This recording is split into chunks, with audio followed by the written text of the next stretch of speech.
আমার ভিতর বাহিরে। হচ্ছে না, ভালো করে গানটা ধরো। উফ, আস্তে, এত চেল্লালে কি করে হবে? ও ভালো গান গাইছে তো, দাঁড়াও, ঠিক পারবে। আরেকবার ধরো, ভালো করে গানটা গাও।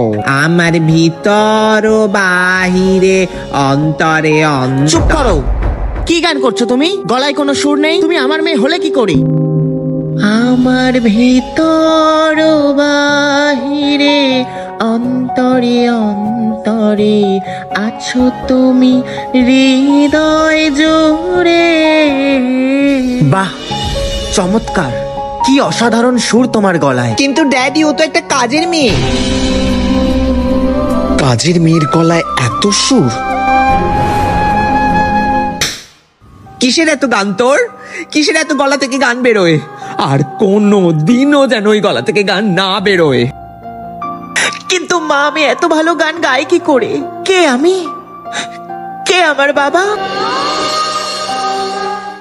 এই নে, এর থেকেও বেশি বেশি টাকা তুই মাসে মাসে পাবি। শুধু পূজার বাবার মতো যাতে পূজার নামটাও সারা বিশ্বে ফেমাস হয়ে যায়, সেই দায়িত্ব তোর। আমি এই টাকা নিতে পারবো না। কিন্তু গানটা তো গাইতে পারবি, না হলে তোর মাকে খতম করে দেব।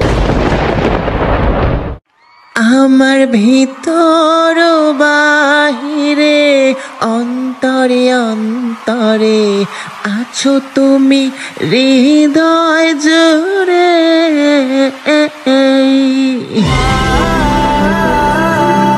মধু কি পারবে নিজের গলার গানকেই নিজের পরিচয় বানাতে? দেখুন, বিষকণ্ঠে মধুর সুর।